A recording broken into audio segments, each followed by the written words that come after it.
Yo, what's going on, guys? Today I'm going to be going over the single game showdown slate on DraftKings for the Week 4 Sunday night football game. This week, Sunday night, we got a game between the Cowboys and the Saints.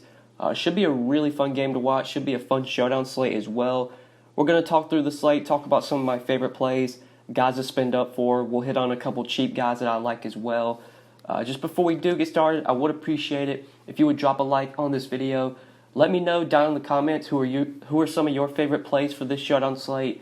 Who's going to be your top captain, the guy that you're trying to pay up for at the captain spot, or if you have a sneaky, low-owned captain that you think has a lot of upside. Feel free to let us know down in the comments. Give me some feedback. Always appreciate your guys' interactions in the comments section. Also, make sure you click that subscribe button. Click the bell next to the subscribe button so that way you get notified every time I upload. You'll never miss out on a new video. I'm uploading these showdown videos pretty much for every showdown slate, Thursday night, Sunday night, Monday night. I do have videos up for the main slate as well. My video is already up for the Week 4 main slate, so if you want to check that video out, I will leave a link to it down in the description. Would really appreciate it if you would give that video a like, give me some feedback on that as well. But let's go ahead and start off at the top with my favorite play. Not really going out on a limb here. Really like Alvin Kamara on this showdown slate. If you want to play him as a captain, he's really expensive. He's $17,700. We'll talk about a couple cheap guys that I like that should allow you to get Kamara in as your captain. If you want to play Kamara as a flex or in your flex, he's $11,800. So he's definitely my favorite play to spend up for overall. He's my top projected guy. I do prefer him over Ezekiel Elliott, just one-on-one between the two guys. Obviously, if you can fit both in, go ahead and do that. But I do prefer Kamara over Zeke. Kamara just gets a ton of work in the passing game, and that's something that Ezekiel Elliott has not seen much this year is work in the passing game. I know last week against Seattle when Kamara just went nuts for like 30-something DraftKings points, he did get 10 targets, had 9 catches.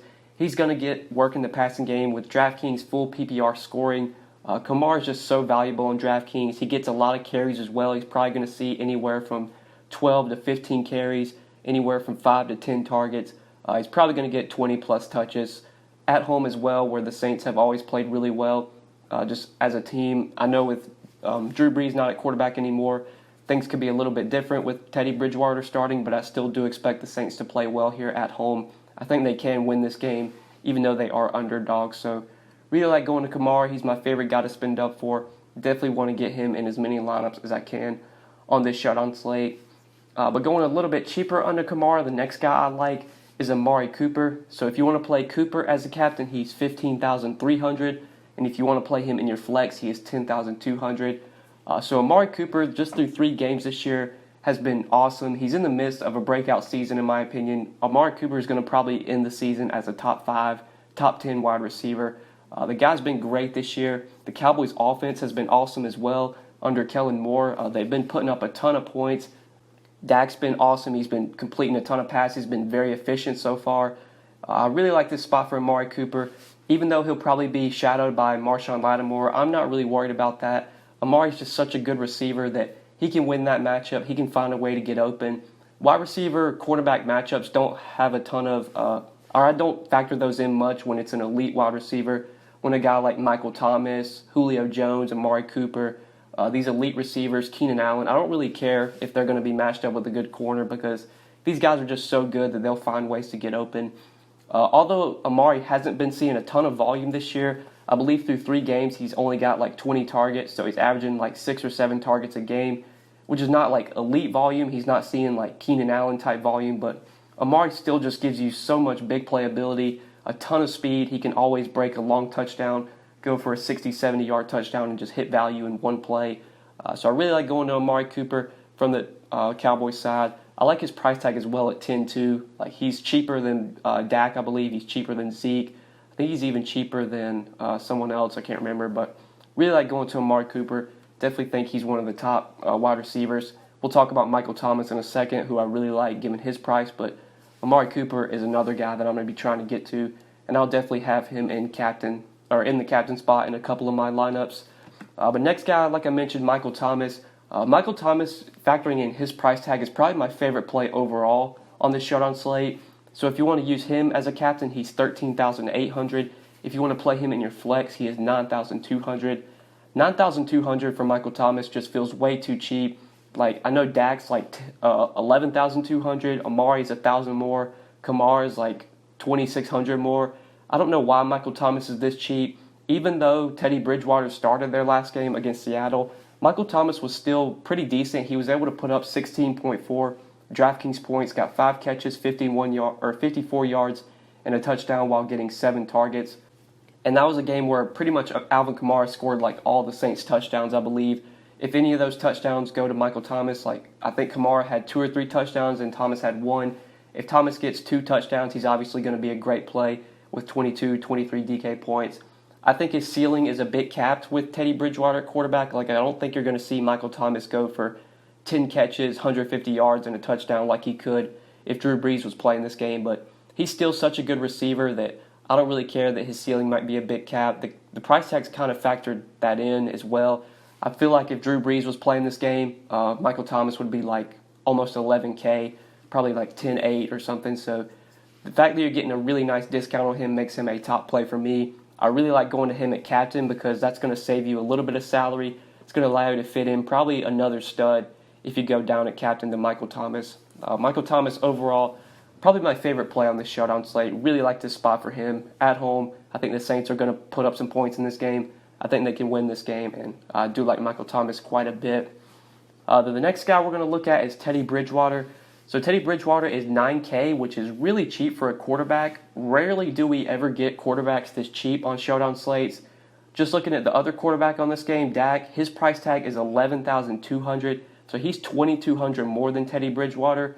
I know Dak probably projects a lot better than Bridgewater, but I don't know if he projects so much better that it's worth spending almost $2,000 more to get up to Dak. So that's why I do like going to Teddy Bridgewater here.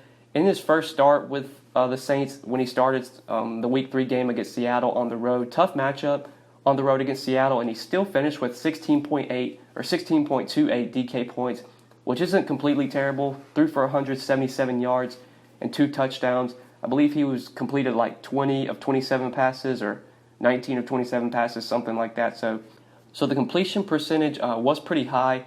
He's another guy that stands out when you just factor in his price tag compared to everyone else's. Like I said, we normally never get quarterbacks this cheap. Usually quarterbacks are like some of the highest priced plays on the slate.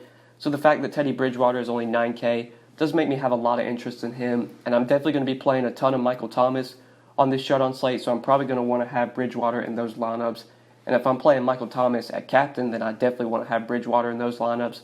So just factoring in the quarterback pricing, I think Teddy Bridgewater is my preferred option over Dak when you get to save $2,200.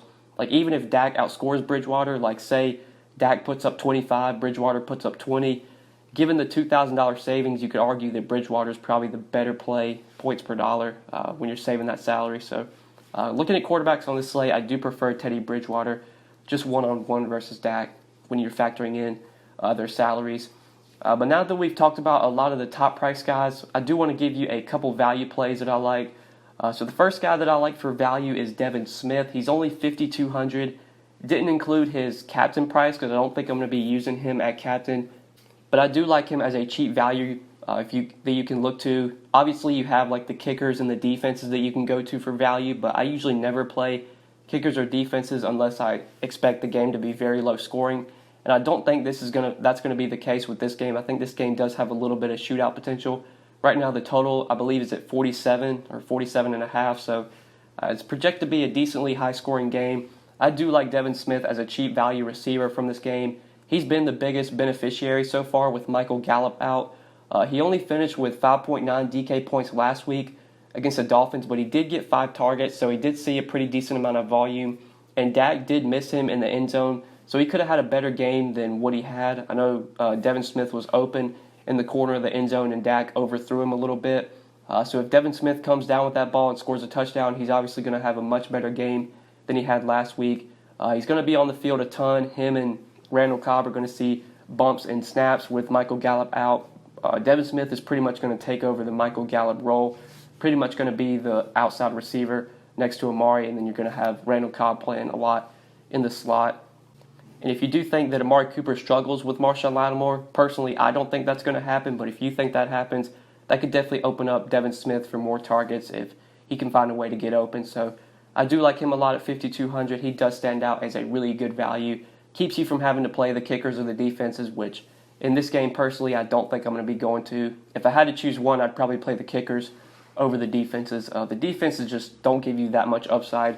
Rarely do you see defenses in the winning lineup unless it's like a really low-scoring game, or like if the defenses get 2 touchdowns or something, if they get like a pick 6 or something, which obviously that could happen, but I don't think I'm going to be going to the defenses. I'd rather play these wide receiver 2s, wide receiver 3s, who don't really project well but are going to be on the field a ton and always give you just more upside than the kickers or the defenses. But the last guy we're going to talk about is another cheap receiver, Ted Ginn Jr. He is 4,200 if you want to play him in your flex. He's another guy that I don't think I'm going to be using at captain, so that's why I didn't include his captain price. Ted Ginn Jr. in this spot is just your typical boom-bust play. He could score 25 DK points, he could score 5 DK points. You just never know with Ted Ginn. I believe week 1 he had a big game, had like 20 DraftKings points, and then the next game he literally didn't get targeted at all, he scored 0 DK points. And then week 3 with Bridgewater at quarterback, I think Ted Ginn maybe got like 2 or 3 targets. So he's never going to project for a ton of volume, but I do see his volume being a little bit safer since Traquan Smith is most likely going to miss this game. That should mean that Ted Ginn's going to be on the field a lot. He's going to play a ton of snaps with Traquan Smith out. He's going to be the number 2 receiver behind Michael Thomas. Obviously, a lot of the targets are going to go to Michael Thomas. They're going to go to Alvin Kamara. But there's going to be other guys that get targets as well, and I could see Ted Ginn probably getting 5, 6, 7 targets in this game. He always gives you that big play ability. Ted Ginn has a ton of speed, so he always has the potential to break a long touchdown, gives you that big play upside, and that's something I'm always looking for in showdown slates. Guys like Ted Ginn, who you probably would never play on a full main slate, don't have a lot of appeal on full main slates, but on a one-game showdown slate, guys like Ted Ginn are very interesting for me because they always give you that big play ability. Most of the time, they're probably going to fail, but the times where they do score those long touchdowns and they are in the winning lineup, those are the times that you want to be on them. And I could see Ted Ginn going for like 5 catches, 70 yards, and a touchdown, getting like a long TD. So I like going to him as a value. He's another guy that you can look to for a cheap value play, him and Devin Smith, 2 value receivers that I do like in this game. But I think that's it for this showdown slate, guys. Hopefully you did enjoy this video. Those are just a couple players that I like for this showdown slate, a couple guys that I'm going to be targeting. I do appreciate you guys watching. Make sure you hit that like button before you get out of here. Let me know down in the comments who are some of your favorite plays for this showdown slate.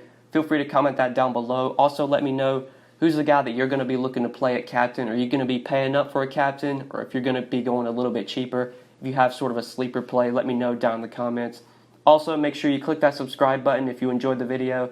You're going to want to make sure you're subscribed so that way you never miss out on any of my new videos. Click the notification bell as well, so that way you'll get notified every time I upload. But yeah, guys, that's pretty much it. Thank you so much for watching. I really appreciate you checking out the video. Hope you enjoyed, and we will see you in the next one. Good luck tonight.